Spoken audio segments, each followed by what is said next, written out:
क्या आप और अजीत दादा पवार साहब भी कल डिप्टी सीएम पद की शपथ लेंगे? अरे भैया अभी तो कहा देवेंद्र जी ने भी कहा, मैं भी कह रहा हूँ रुको थोड़ा, अभी शाम तक रुको, अभी कल शपथ ली है ना। उनका समझ में आएगा, मैं तो लेने वाला हूँ।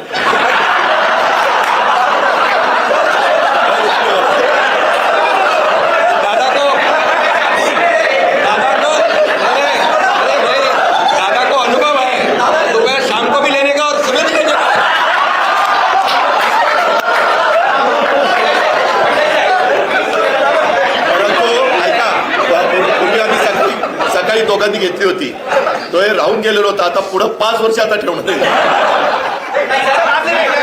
अरे सगळे कन्फ्युजन दूर होतील, थोडी कळ काढा, काही कन्फ्युजन ठेवणार नाही, सगळं क्लिअर. काही कन्फ्युजन नाहीये हे बाबा, काही कन्फ्युजन नाही. सगळ्यांना उद्या तुम्ही 5:30 वाजता नाही 5 वाजता हजर व्हा आणि परत दादांच्या बद्दल आमच्याबद्दल काय ठरलं चला. या महाराष्ट्रातल्या तमाम जनतेने व त्यामध्ये सर्वच आहेत, आमच्या लाडक्या बहिणी, लाडके भाऊ, लाडके शेतकरी, सर्व घटक, या राज्यातला प्रत्येक मतदार यांनी महायुतीवर मतांचा वर्षाव केला. अनेक ऐतिहासिक आणि दैदिप्यमान असा विजय या ठिकाणी महायुतीला मिळाला. यामागे नक्कीच गेल्या 2.5 वर्षाचं काम जे आहे आम्ही केलं तिघांनी मिळून, आणि आमच्यामध्ये काही कोणी मोठा कोणी छोटा असं काही नव्हतं. आम्ही एक टीम म्हणून काम करत होतो. आमचा उद्देश एवढाच होता की मला काय मिळालं यापेक्षा महाराष्ट्रातल्या जनतेला आम्ही काय देणार आहोत हे महत्त्वाचं होतं. आणि एक सर्वसामान्यांचं सरकार म्हणून आम्ही काम केलं, आणि म्हणून सर्व मतदारांना मी मनापासून धन्यवाद यापूर्वीच दिलेत. आणि आता आम्ही टीम म्हणून देवेंद्रजींना आता पूर्वी देखील 5 वर्षाचा अनुभव आहे, त्यांचा अनुभव आम्हाला 2.5 वर्षासाठी देखील कामी आला. आता पुन्हा मुख्यमंत्री म्हणून ते त्यांचं नाव शिफारस करण्याची संधी मला मिळाली, त्याचाही आनंद मला आहे. आणि म्हणून आमचं अगदी टीमवर्क जसं 2.5 वर्ष झालं आणि राज्यातल्या जनतेला या ठिकाणी आम्ही सहकार्य करू शकलो की आतापर्यंतच्या इतिहासामध्ये आपण जरी थोडं चाळून बघितलं तरी सुद्धा एवढ्या कल्याणकारी योजना कधी झाल्या नव्हत्या. आणि कल्याणकारी योजना फक्त आम्ही निर्णय घेतले नाही तर त्याची अंमलबजावणी केली, त्याचा लोकांना बेनिफिट झाला, लोकांना त्याचा फायदा झाला. शेवटी कल्याणकारी सरकार, सर्वसामान्यांचं सरकार हे लोकांच्या कल्याणासाठी असतं, ते खऱ्या अर्थाने आम्ही राबवलं, याचा आनंद आणि समाधान आहे. त्यामुळे मी पुन्हा एकदा देवेंद्रजींचं मनापासून अभिनंदन करतो की पुढचा आपला जो प्रवास आहे तो अतिशय यशस्वी आणि राज्याला पुढे नेणारा, या राज्याचा विकास करणारा आणि सर्वसामान्यांना न्याय देणारा ठरेल. आणि आज आम्ही राज्यपाल महोदयांची भेट घेऊन महायुतीचं सरकार स्थापन करण्याची परवानगी मागितली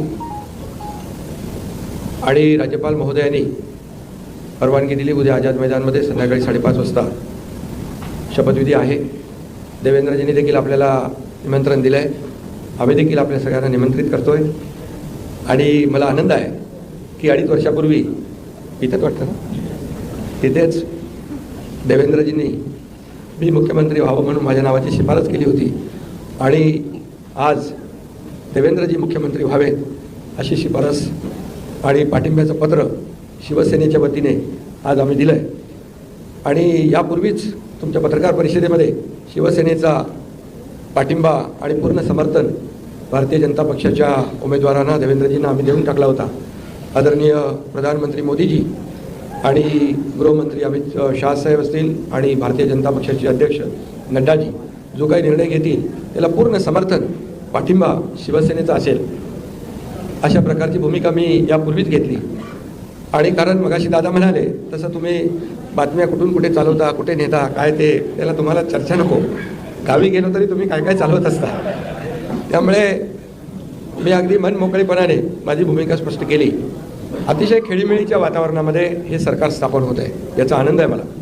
खरं म्हणजे आतापर्यंतच्या इतिहासामध्ये एवढं बहुमत महायुतीला कधी मिळालं नव्हतं.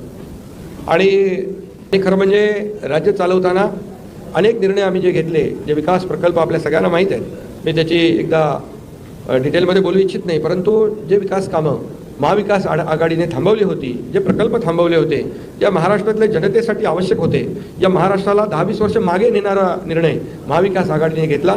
आमचं सरकार आल्यानंतर तात्काळ ते प्रकल्प आम्ही सुरू केले, मार्गी लावले आणि त्याचे उद्घाटनही आदरणीय प्रधानमंत्री मोदीजींच्या हस्ते केले. याचा देखील आनंद आणि समाधान आम्हाला आहे. शेवटी सरकार कुणासाठी असतं? सरकार हे सर्वसामान्यांसाठी असतं, लोकांसाठी असतं, राज्याच्या विकासासाठी असतं आणि ते आम्ही तंतोतंत पालन करण्याचं आणि त्याचं नियोजन करण्याचं काम आम्ही 2.5 वर्षात केलं. त्याचं खूप समाधान आम्हाला आहे. आणि एकीकडे विकास, दुसरीकडे कल्याणकारी योजना, या दोघांची आम्ही सांगड घातली आणि मग सरकारच्या माध्यमातून सर्वसामान्यांच्या आयुष्यामध्ये एक काही ना काही एक आधार म्हणून, एक सहकार्य म्हणून, एक सरकारची जबाबदारी म्हणून पार पाडली पाहिजे. ती पार पाडण्याचा प्रयत्न आम्ही आटोकाट केला आणि त्यामध्ये आदरणीय प्रधानमंत्री मोदीजी, गृहमंत्री अमित शाह साहेब असतील, नड्डाजी असतील, केंद्रीय मंत्री असतील, त्यांनी आम्हाला वेळोवेळी प्रत्येक वेळेस आमच्या प्रस्तावांना मान्यता दिली आणि या राज्याला पुढे नेण्यासाठी एक आपण जसं म्हणतो डबल इंजिनचं सरकार या ठिकाणी आम्ही 2.5 वर्ष चालवलं आणि त्याचा फायदा या राज्यातल्या जनतेला झाला आणि या जनतेने देखील कामावर विश्वास ठेवून आमच्या कामाची पोचपावती या निवडणुकीमध्ये भरभरून दिली. आपल्यालाही कोणालाही किंवा अनेक सगळे अंदाज वर्तवणारे जे सगळ्या एजन्सी असतात, एक्सपर्ट असतात, त्या सगळ्यांचा अंदाज या ठिकाणी बाद ठरवला आणि त्यामध्ये मतदारांना धन्यवाद द्यावे तेवढे थोडे आहेत. म्हणून मी पुन्हा एकदा सांगेन, माझ्या लाडक्या बहिणी असतील, लाडके भाऊ, लाडके शेतकरी, लाडके ज्येष्ठ, सगळेच या महाराष्ट्रातले सर्व घटक यांनी पूर्णपणे ऐतिहासिक विजय मिळवून दिला. त्यामुळे आता आमची जबाबदारी आणखी वाढली आहे. त्यामध्ये नक्कीच आपला सर्वांचा सहभाग असेल, सहकार्य असेल. शिंदे साहेब कालच तुम्ही सकारात्मक प्रतिसाद दाखवला. तुम्ही तुम्हाला विनंती देखील केली की तुम्ही मंत्रिमंडळामध्ये सहभागी व्हावा. तुम्ही देवेंद्र फडणवीस यांच्या कॅबिनेटमध्ये सहभागी होणार आहात का? अरे बाबा, ते सांगितलं ना संध्याकाळी आम्ही सांगतो तुम्हाला, संध्याकाळी सांगतो. मला ते एकदमच पाहिजे थोडी कळ काढणं, थोडी थांबा.